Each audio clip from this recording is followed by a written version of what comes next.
प्राप्त किया है।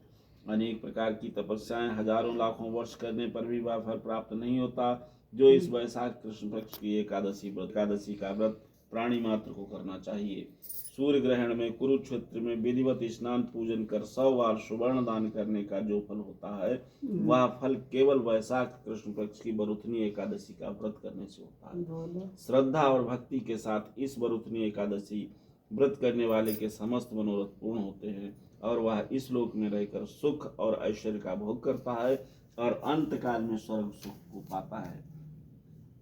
गजदान महान पुण्य को देने वाला और पाप एवं संताप का नाश करने वाला है। अश्वदान भी पुण्यप्रद है मगर गजदान के समान नहीं, पर भूमिदान का पुण्य अत्यंत ही महान है। उसकी तुलना में अश्वदान और गजदान एकदम तुच्छ है। भूमिदान से भी अधिक पुण्य फल तिलदान में है। और तिलदान से अधिक हेम मतलब सुवर्ण दान में है और सुवर्ण दान से भी अधिक पुण्य अन्नदान में है। अन्नदान महान और अक्षय फलों को देने वाला है। इससे समान पुण्य संचय करने वाला अन्य कोई दान नहीं। यद्यपि भूमि ही माता स्वरूप है, यही सब पदार्थों को उत्पन्न कर जगत का पालन करती हैं और यही देवता दैत्य यक्ष गंधर्व एवं मनुष्यों को पालने वाली हैं। तथापि इससे भी अधिक और महान पुण्य अन्नदान में है, क्योंकि इससे भूखी आत्मा संतुष्ट हो आशीर्वाद देती है। यह दान यद्यपि पृथ्वी पर सर्वोपरि है, तथापि कन्यादान इससे भी अधिक पुण्यप्रद और मनोरथों को पूर्ण करने वाला है। मगर अन्नदान और कन्यादान से भी श्रेष्ठ विद्यादान है।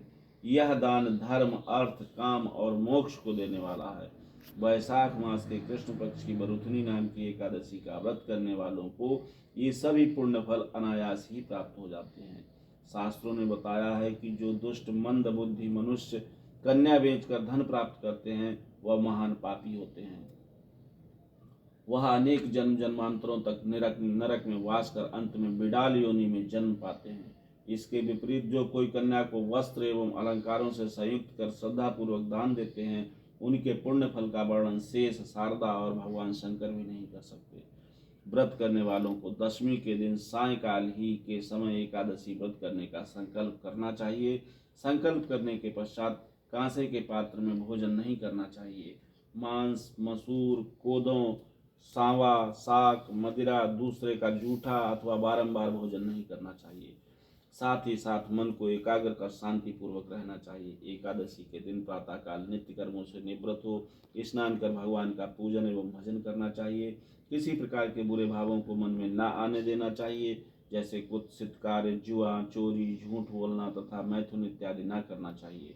शांति से सात्विक बुद्धि धारण कर भगवान का भजन करना चाहिए। दिन एवं रात किसी भी समय चाहिए।